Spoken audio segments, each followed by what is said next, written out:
পারলাম না বলে দুঃখিত। আমার সামনে প্রাণ প্রিয় নেতাকর্মী ভাইরা, মিডিয়ার ভাইরা, সকলকে জানাই উপজেলা বিএনপির পক্ষ থেকে সালাম, আসসালামু আলাইকুম। বক্তব্যের শুরুতে গভীর শ্রদ্ধা ভরে স্মরণ করছি বাংলাদেশের মুক্তিযুদ্ধ, বাংলাদেশের মানচিত্র, স্বাধীনতা সার্বভৌমত্বের অগ্র সৈনিক, বাংলাদেশ জাতীয়তাবাদীর আদর্শের সৈনিক শহীদ প্রেসিডেন্ট জিয়াউর রহমানকে আমি গভীরভাবে শ্রদ্ধা ভরে স্মরণ করছি।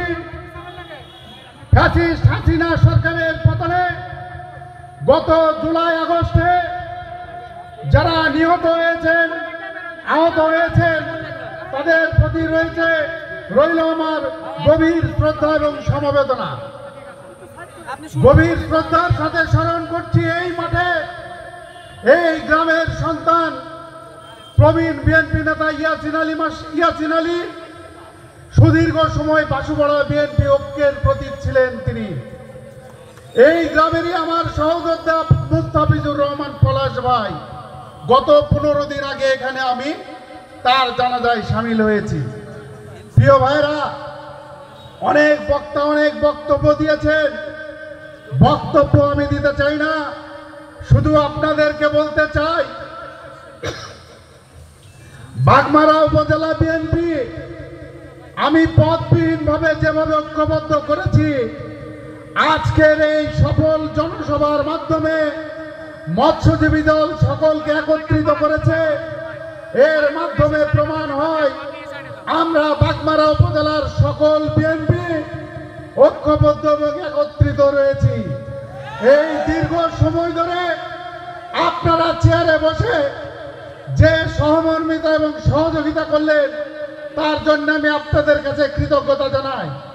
প্রিয় ভাইরা, আজকে যে 31 দফার কথা বলা হচ্ছে, আজকে এতদিনে বক্তব্য দিলেন, কেউ কিন্তু বলেন নাই এই 31 দফা কিন্তু ঘোষণা করা হয়েছিল 2023 সালের 13ই জুলাই।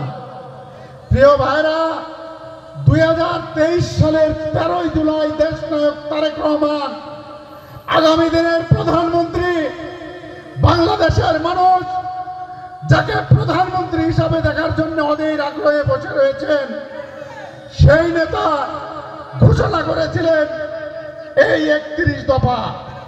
এই 31 দফা যদি বাংলাদেশের মাটিতে সংস্কার হয়, তাহলে বর্তমানে আর কোন সংস্কারের প্রয়োজন আছে বলে মনে করি না। আপনারা সতর্ক থাকুন, সংস্কারের নামে বাংলাদেশের গণতন্ত্র যাতে আবার পিছিয়ে যায়, ভোট যোদ্ধায় পিছিয়ে যায়, সেই ষড়যন্ত্র চলছে। এই ষড়যন্ত্রের সাথে আমাদের দলের কিছু নামধারী কুচক্রী মহল জড়িত আছে। বাংলাদেশের গণতন্ত্র বিপন্ন যাক, মানুষের স্বাধীনতা বিপন্ন হোক, বাংলাদেশের অধিকার বিপন্ন হোক, তাদের কিছু যায় আসে না, কারণ তারা আতাত করে চলতে পারে। কিন্তু আমরা জেল খেটেছি, আপনারা জেল খেটেছেন, এই 17 বছরে কম বেশি আমরা কিন্তু সকলেই মামলা এবং হামলার শিকার হয়েছি। প্রিয় ভাইরা, আপনারা ঐক্যবদ্ধ থাকেন। আমি তো সামান্য একজন উপজেলা বিএনপির সদস্য সচিব, ইনশাল্লাহ বাগমারা বিএনপি বহুদিন প্রমাণ করে দিয়েছে। গত 2-3 বছরে আমি প্রমাণ দিয়েছি। গত কয়েকদিন আগে আমি বক্তৃতায় বলেছি 2024 সালের 13ই জানুয়ারি আমি লিফলেট বিতরণ করেছি উপজেলা হেডকোয়ার্টারে। 19 জানুয়ারি শহীদ প্রেসিডেন্ট জিয়াউর রহমানের জন্মবার্ষিকীর প্রোগ্রাম করেছি। 30 মে শহীদ প্রেসিডেন্ট জিয়াউর রহমানের মৃত্যুবার্ষিকীর প্রোগ্রাম করেছি খোলা মাঠে।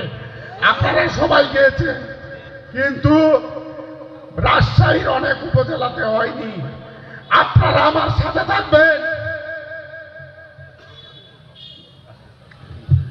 আপনারা আমার সাথে থাকবেন, সমর্থন দেবেন। ইনশাল্লাহ বাগমারাকে বাংলাদেশের মধ্যে বিএনপির গাড়িতে পরিণত করব। দেশ নায়ক তারেক রহমানের কাছে যখন যেতে পেরেছি,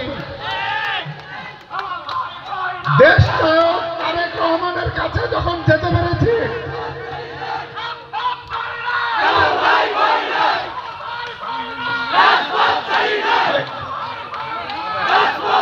দেশ নায়ক তারেক রহমানের সান্নিধ্যে যখন যেতে পেরেছি, আলহামদুলিল্লাহ আল্লাহ যখন তার কাছে পর্যন্ত আমাকে পৌঁছানোর সুযোগ দিয়েছেন।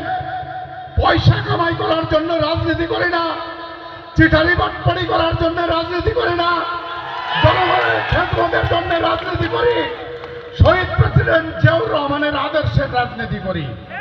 দেশ নায়ক তারেক রহমান যে সাম্য, ভ্রাতৃত্ব, মানবতা, আইনের বাংলাদেশ করতে চান, সেই রাজনীতি করি।